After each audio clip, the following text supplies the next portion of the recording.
It was here, right behind me, where the Belgian city of Boom was liberated from the Germans in 1944.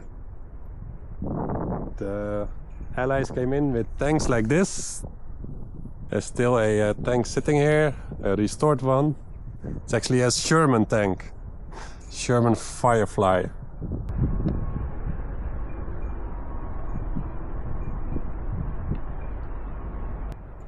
Now, I don't know too much about the Second World War in Belgium.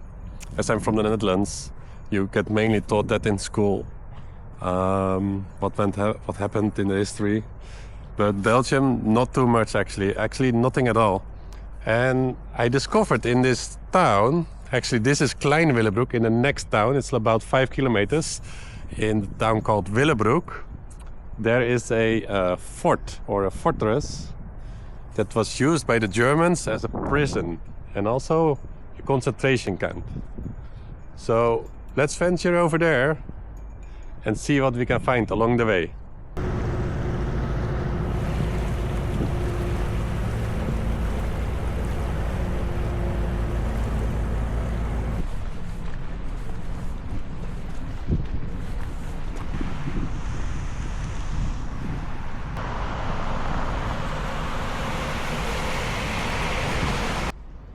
The huge bridge right behind me, it's called Vredesbrug or Peace Bridge. Now, why is it called Peace Bridge? It's because the British troops we talked earlier about, they crossed here to the point we just were, all the way along the canals into the distance, about 5 kilometers from here.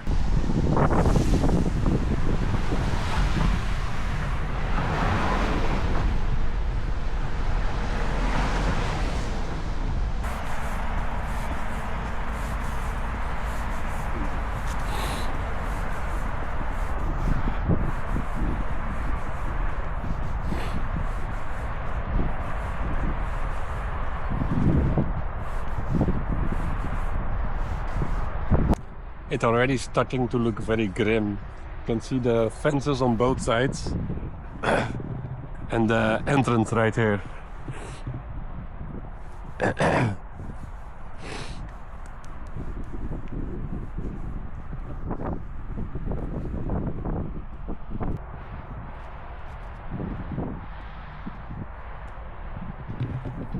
Alright, made it into the fort. But let's explore the grounds of the fort first before we venture inside.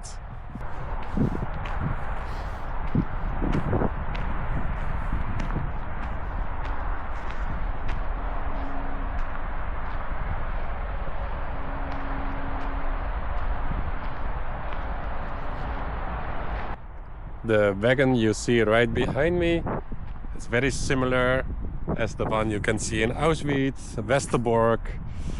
They used it to transport people to all the camps, basically like cattle. It's really crazy. When you look inside, you can see an example of that.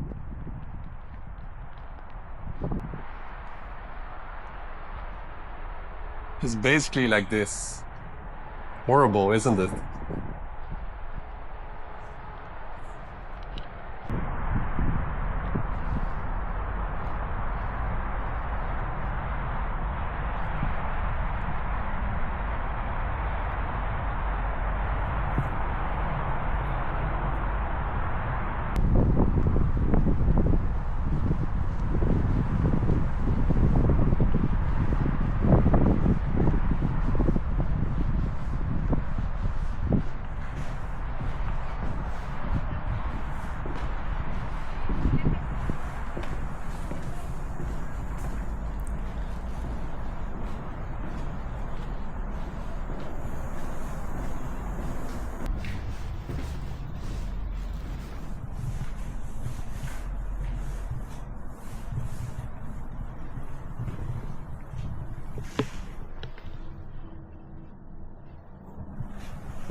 Shortly after the Belgian surrender in 1940, the Nazis took over this fort as a prison and a and later also a concentration camp. Although not technically a concentration camp, the living conditions were this poor that it actually became like this, sadly.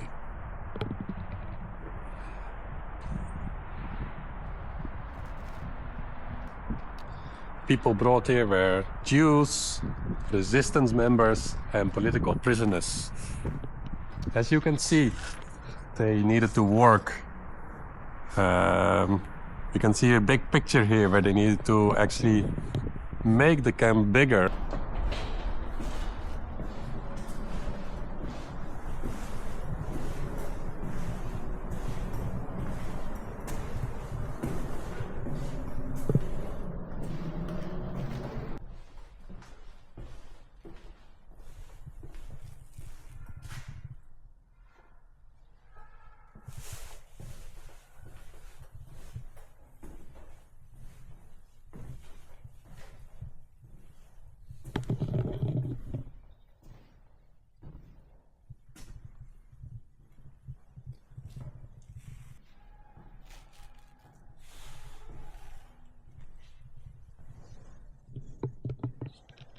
So this is where the prisoners would eat.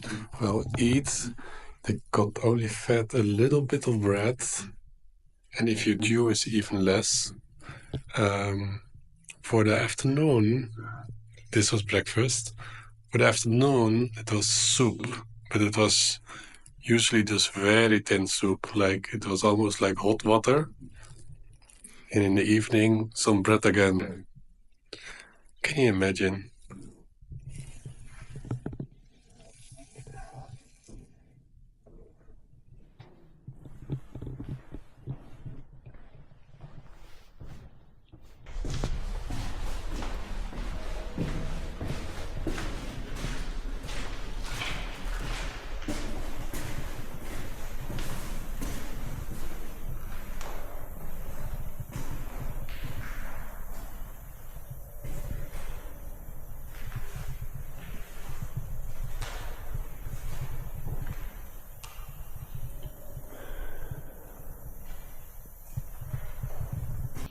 This is the torture chamber where they question the prisoners. Looks really icky. Seeing the tools like that and the big hook. Things that people can do to each other.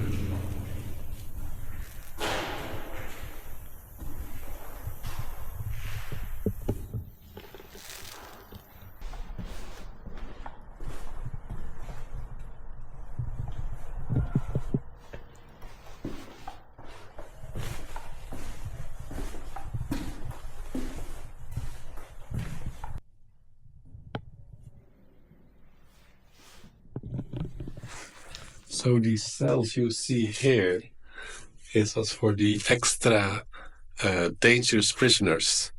They were not to be mixed with the other prisoners. Now you can see the wooden bench there. In the daytime it was up, and you was not allowed to sit on the ground. So you needed to stay in the middle of the cell all day long.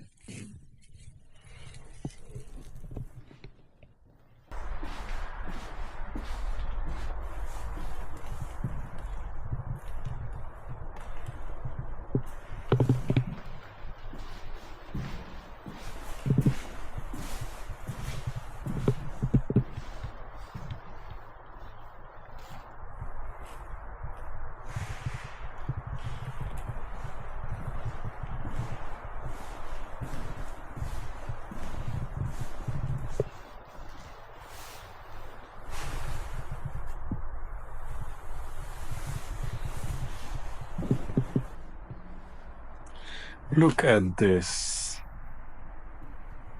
The sun started to shine, but it doesn't make it less sad. What the horrible conditions.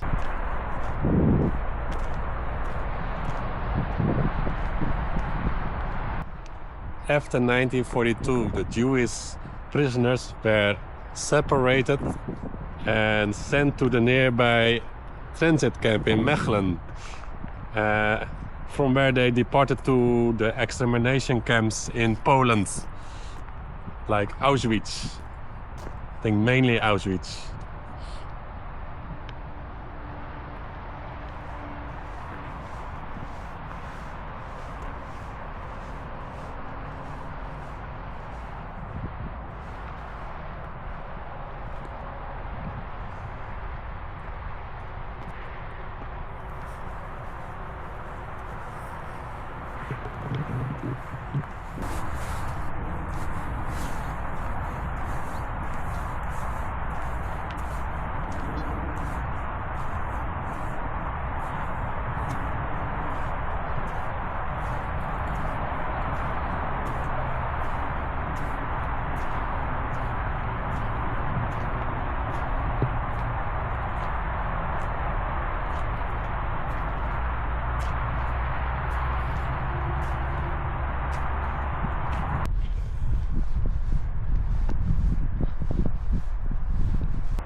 In this courtyard, the prisoners used to fight for the best tools.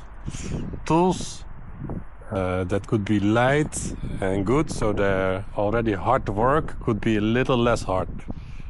The tools were made by a smith, which is right in this corner here.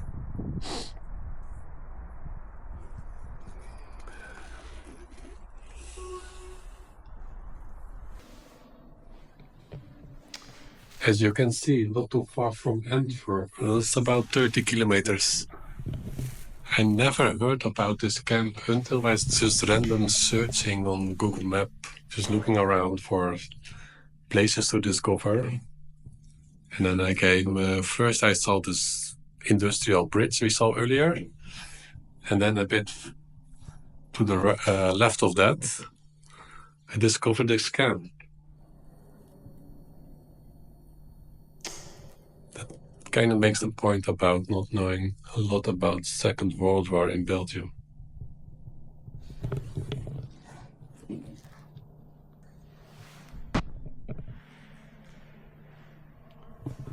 Of course, there's the typical prisoner outfit.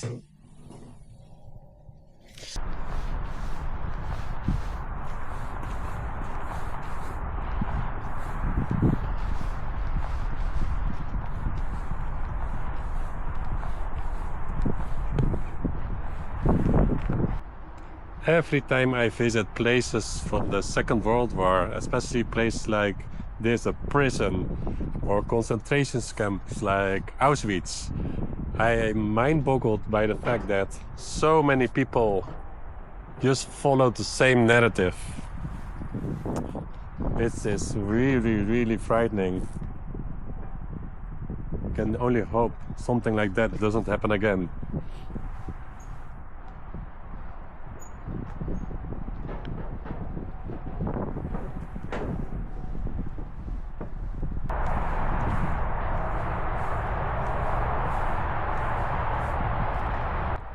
Well, of course, that was sombering, but also interesting to learn about Belgium in the Second World War.